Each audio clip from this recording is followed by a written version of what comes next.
Olá, tudo bem? Hoje nós vamos gravar a nossa aula, a primeira aula de física, tá? E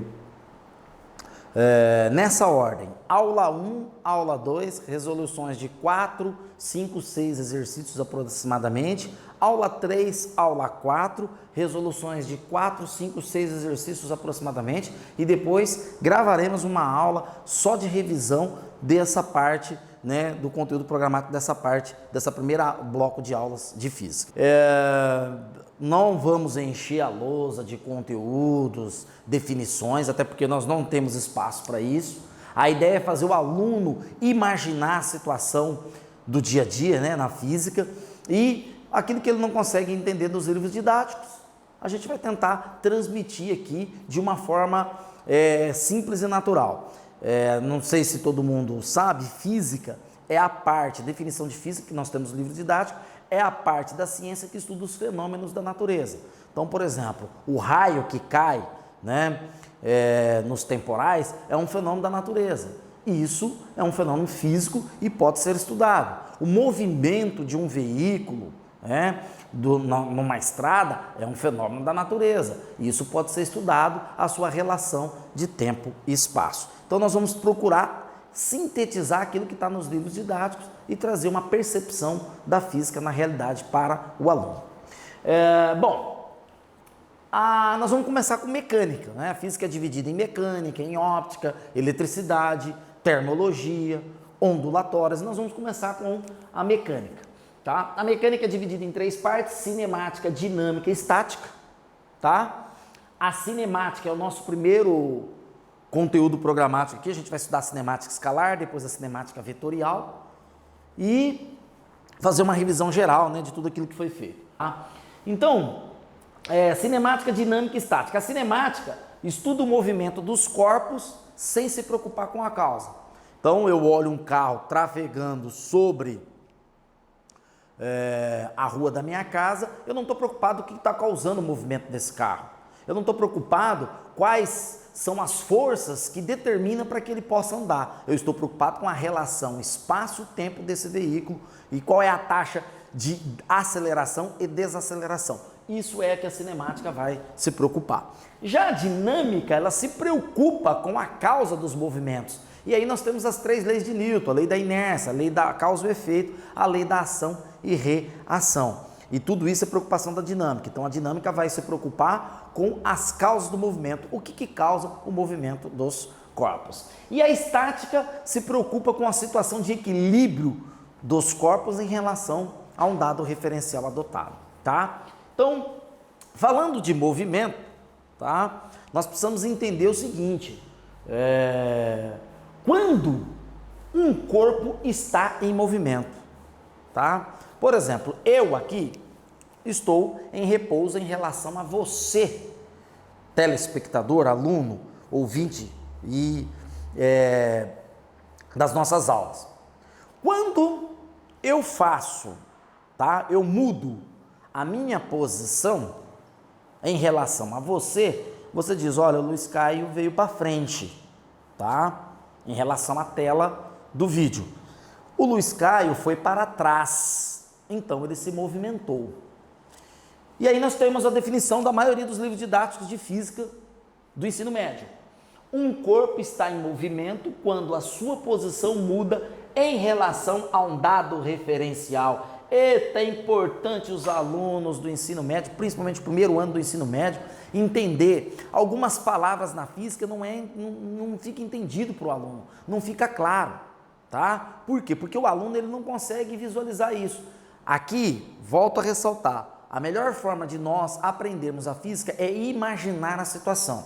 Então se prepare para colocar imagens no seu cérebro da situação, momento, tá? Nós vamos fazer isso aqui. Então, um corpo está em movimento quando a sua posição muda em relação a um dado referencial. O que é um referencial, Luiz Caio? Por exemplo, eu estou na frente, eu estou dentro do carro, tá? E estou andando com esse carro. Eu estou em movimento? Sim, claro, mas em relação a quê? Em relação a quem? Isso é pensar em um referencial. Então, vamos definir o que é referencial, você anota aí, pelo áudio. Referencial é uma posição geográfica, aonde você analisa a situação de deslocamento do veículo. É uma posição geográfica. Então, você aí, aluno, né, telespectador da nossa aula, quando eu, entro em movimento aqui, você é o referencial adotado. Em relação a você, eu estou em movimento. Ok? Então, quando eu me afasto, em relação a você, estou em movimento. Imagina nós dois dentro de um carro, viajando numa estrada. Tudo que está fora do carro, referencial externo do carro, tudo está em movimento. Referencial interno, eu em relação a você, estamos em repouso, um em relação ao outro. Eu estou em repouso em relação a você, você está em repouso em relação a mim. Então, o referencial adotado nada mais do que uma posição geográfica adotada para analisar a situação de deslocamento do veículo, certo? Então, por exemplo, quando nós éramos criança, que nós tínhamos 2, 3 anos de idade, a gente viajava de ônibus, trem, carro, e olhávamos a paisagem lá fora, pela janela, nós ficávamos encantados. Por quê? Porque nós acreditávamos que as árvores realmente estavam andando. Nós não tínhamos inteligência espacial, né? Nosso cérebro ainda não tinha a formação da inteligência espacial. Por isso que criança é muito assim, ao atravessar a rua, a criança ela tem grandes chances de ser atropelada, porque o cérebro dela ainda não desenvolveu a percepção geométrica, né, tridimensional, aguçada, né, em todos os níveis. Então, por ela não ter inteligência espacial, ela tem a percepção de que as coisas estão andando. Nós tínhamos a percepção de que as coisas estavam andando.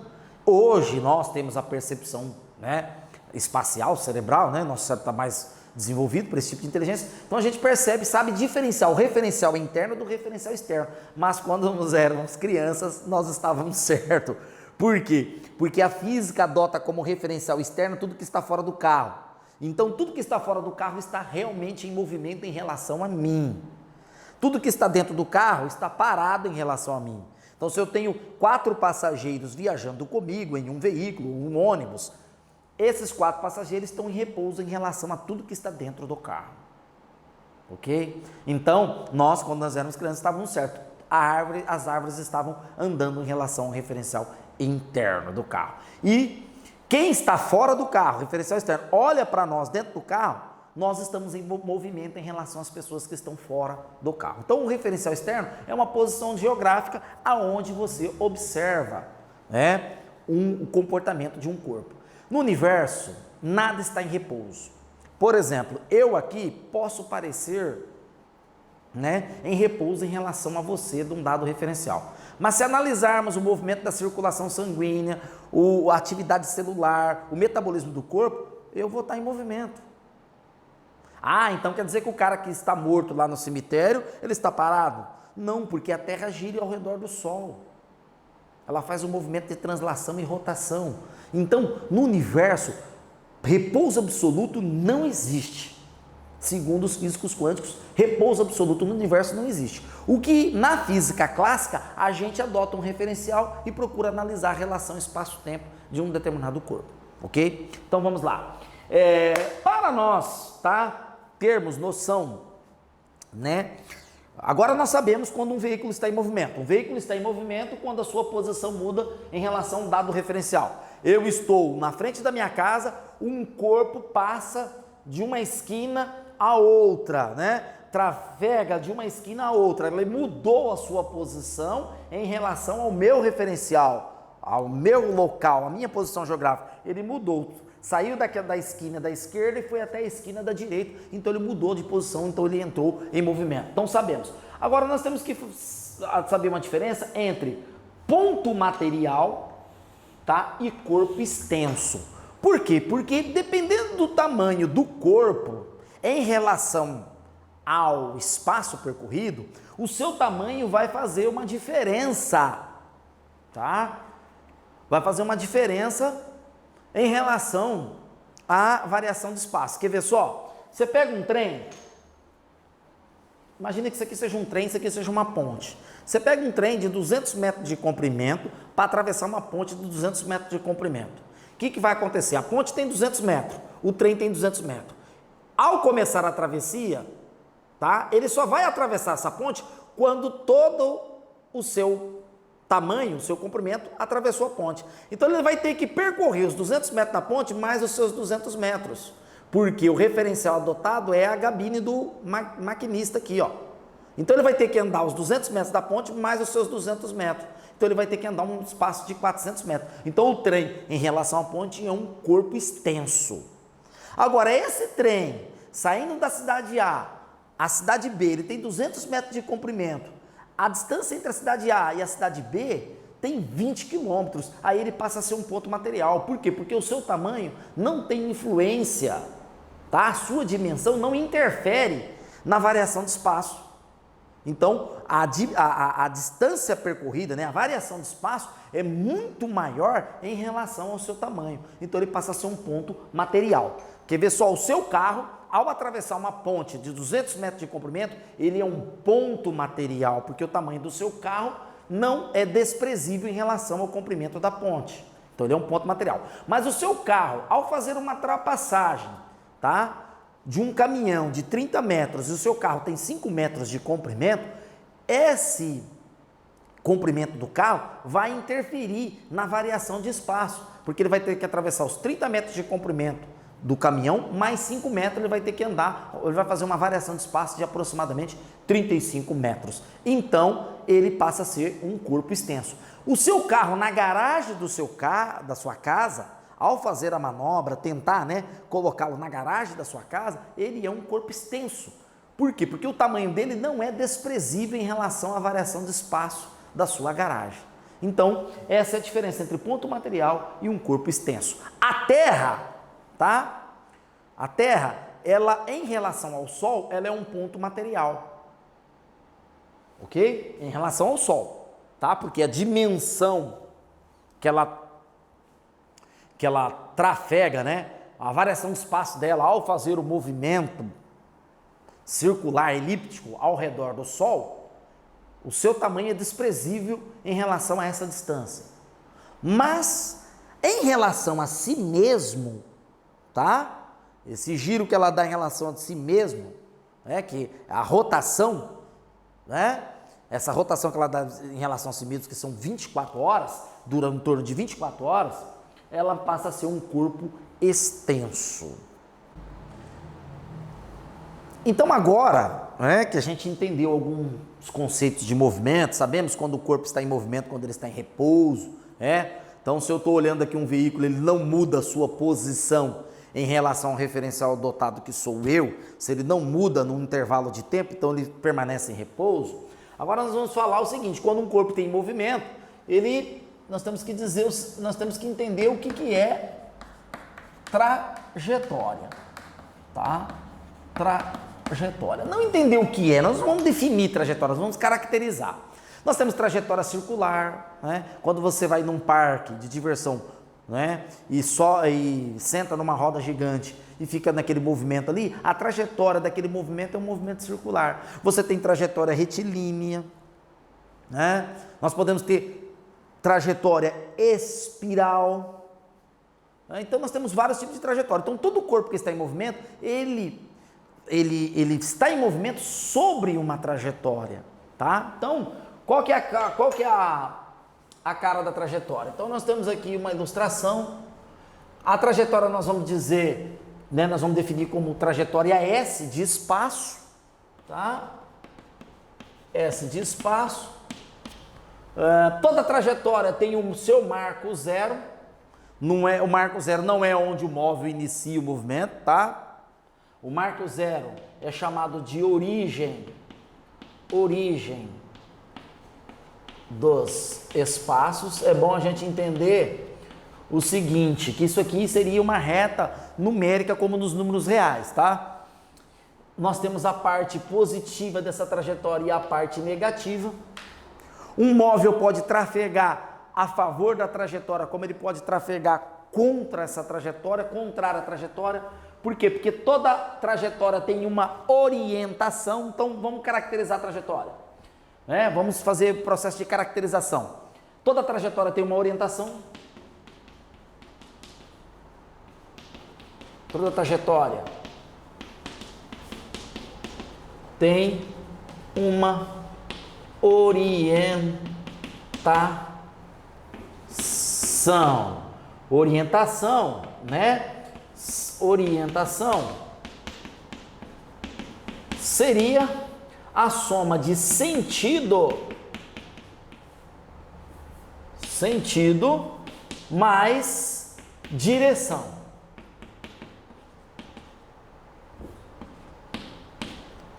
Sentido mais direção. Como assim, Luiz Caio? Chego nos meus amigos e falo, ô rapaz, o João lá passou a 140 quilômetros na frente da minha casa, quase atropelou uma pessoa na esquina né, da minha residência. A primeira coisa que você vai pensar, ele estava indo para onde? Para a esquerda? Ele estava indo para onde? Que sentido que ele estava? Ele estava indo para a esquerda ou para a direita? Ele estava indo para o centro da cidade ou indo no sentido bairro? Essa é a primeira coisa que você pergunta, né? Que pensa, que passa na sua cabeça. Então, sentido significa esquerda, direita, de cima para baixo, baixo para cima, né? Esse é o sentido, tá? É o deslocamento do móvel, né? No sentido da esquerda para a direita para a esquerda, baixo para cima para baixo. Direção, nós temos a direção horizontal, vertical e uma direção inclinada, tá? Oblíqua, né? Podemos dizer assim. Então, esse é o direção. Se você pensar em direção oblíqua, você pode pensar no lançamento de um canhão, né? Da bala de um canhão. Ele é um lançamento num sistema vetorial de duas dimensões aí, né? Vertical, duas direções, né? Vertical e horizontal ao mesmo tempo. Isso aí nós vamos falar depois. Então, toda a trajetória ela tem uma orientação, né? O móvel pode estar no sentido da esquerda para a direita ou da direita para a esquerda. Isso é orientação, né? Isso é sentido, tá? O que toda trajetória tem, né? Aliás, quando você anda na estrada, vamos pegar uma estrada, aí você passa num marco assim, numa placa dizendo assim, quilômetro 230. Aquilo ali não quer dizer que você andou 230 quilômetros. Aquilo ali é um marco da trajetória que significa que naquele ponto a quilometragem da trajetória é 230, ou seja, ela tem a origem dos espaços. Ela tem o quilômetro zero. E aí 0, 1, 2, 3, 4. Você pode ter saído do quilômetro 200, né, do marco de quilômetro 200 e passado pelo marco do quilômetro 230. Então, o que a trajetória faz é marcar a posição do móvel num dado instante. Então, a trajetória marca a posição do móvel num dado instante. Toda a trajetória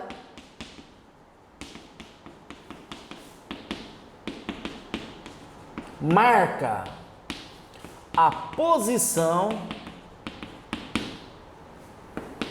do móvel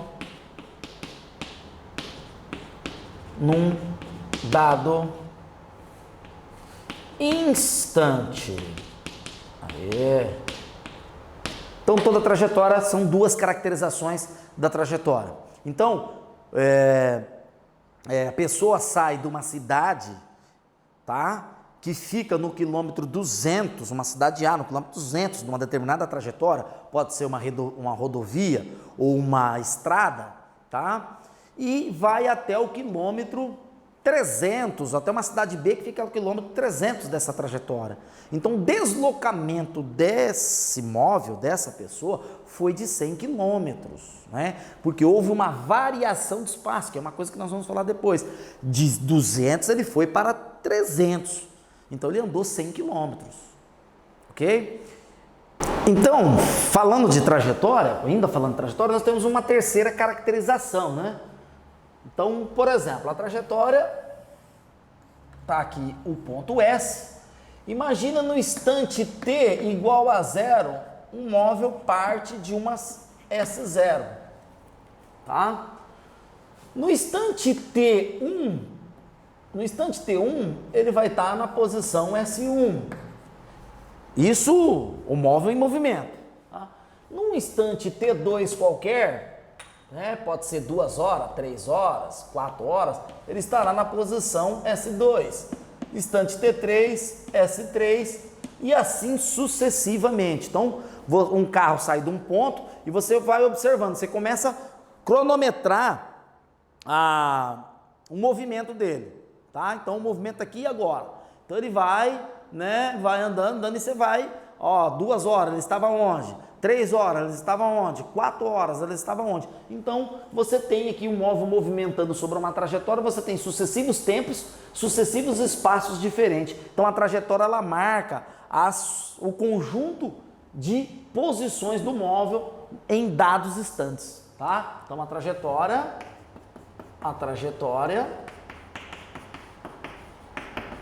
marca o conjunto de posições do móvel em dados instantes. Então, dá para fazer uma estimativa. Eu vou sair do interior do estado de São Paulo e vou para a capital, tá? Vou sair do extremo oeste do interior paulista, são 600 quilômetros daqui lá. Eu vou viajar uma velocidade média de 100 quilômetros aproximadamente. Então, se é 100 quilômetros por hora, né, viajar uma média de 100 km, velocidade média de 100 km por hora, a cada 1 hora eu vou andar 100 km. Então eu posso fazer uma estimativa. Ó, 1 hora, no quilômetro, na hora 0, ele sai do quilômetro 50.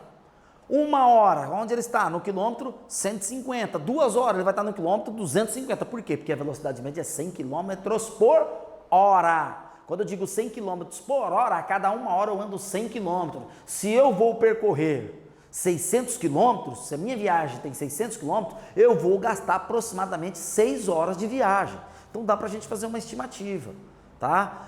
Pessoal, os alunos do ensino médio, no geral, eles conseguem interpretar isso quando vai tirar a carteira de motorista.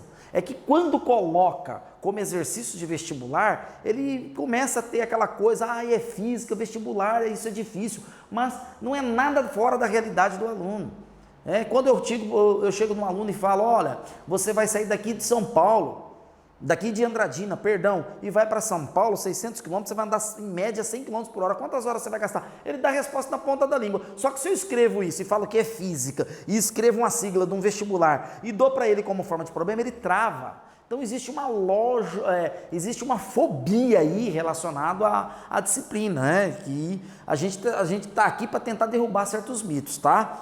Então, a trajetória, ela marca esse conjunto de posições do móvel em dados instantes. Então, dentro desse sentido, né, nós temos 3 caracterizações da trajetória.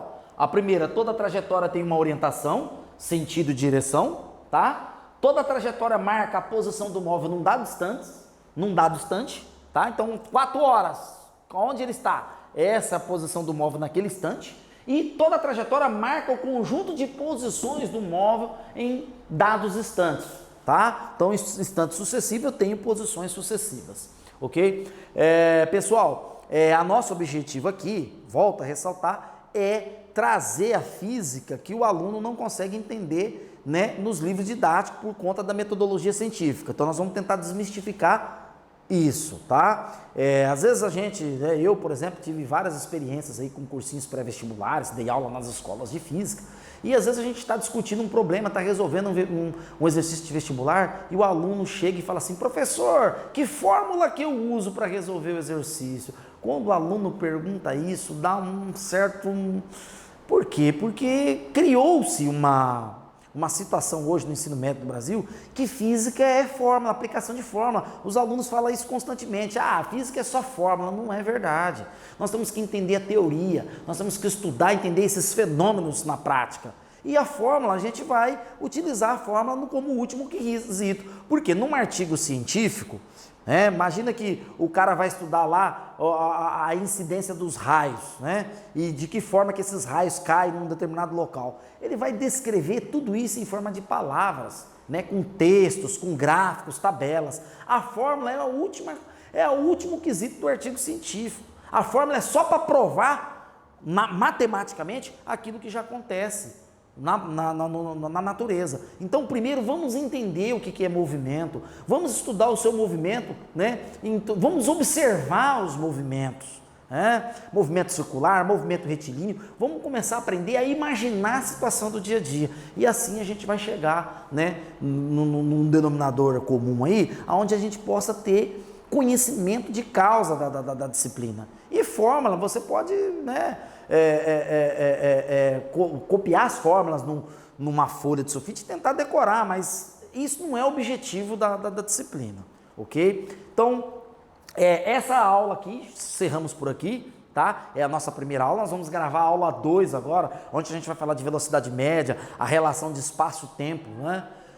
Espaço inicial, variação de espaço, e nós vamos fazer uma resolução de 5, 6 exercícios aproximadamente. Depois gravamos a aula 3 e 4, mais resolução de exercício, e fecharemos com uma aula de revisão de exercício de todas essas 4 aulas, né, gravadas.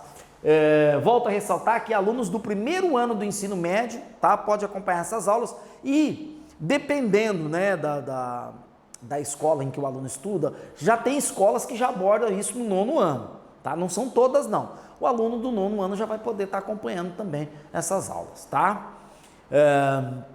Então acompanhe a aula 2 e após a aula 2 nós teremos a resolução de exercícios, ok? Então vamos lá?